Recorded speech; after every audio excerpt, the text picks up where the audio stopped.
So this idea of doing more complex operations in memory requires us to have a basic understanding of references. References are not the same as values like primitives are. References are pointers. So let me show you what I mean. Let's say we wanted to create an int array. So this is an array of ints. I'll just call it my int array.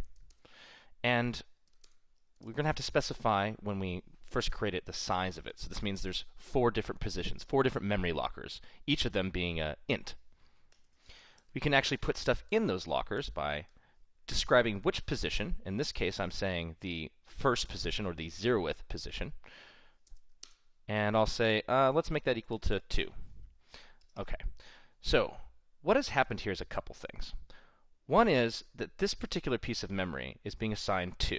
That's fine. This particular piece of memory is just a reference. It's not pointing to the actual value. It's pointing to an area in memory. And it knows that that area of memory will end after it gets to 4 positions. So let's go ahead and fill this array up with some more values. I'll put in maybe just even numbers for now. Just really simple and basic right now. And you'll notice that when I'm doing this, that the last position of the array is 1 less than the size. That's very important to know. A lot of programmers will come across these off by 1 errors because arrays tend to start with a number of 0 as opposed to 1. So this was fine because I created some data, but most of the time you might not actually need to have that data ready and available at that very moment. You might want to just create a reference for future use. So in this case, let me say my second array, and I'm going to do this. Now, what is this one's default value? I didn't actually allocate it like I did up here and create a place in memory for it. What it's actually equal to in the beginning is something called null. In fact, this statement right here is equivalent to saying this, if you don't define it right off the bat.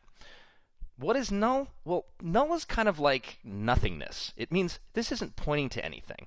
And you have to be very careful about dealing with things that are null. Oftentimes we create objects and create situations where we haven't quite set them to be what we're going to use them for. An example might be this, string my name. And later in my code I might actually say what that is. My name is Adam. Now I've gone from pointing to null to pointing to an actual string of data. Java objects do this all the time.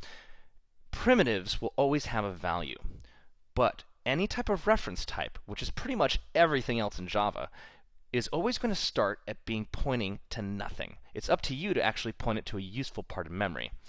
Let me show you something else that's interesting about this, so you can actually see how this assignment works.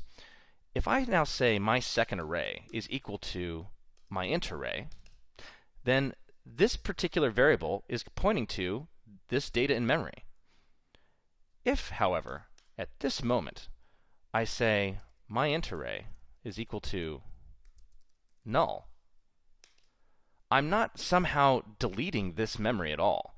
I'm just saying from this array, my int array, point, somewhere over here, point into nothingness, point to nullness. My second array is still pointing to this data right here. So managing these differences of pointing to actual memory or pointing to null is what's going to help you troubleshoot your code to make sure that things are working how you want.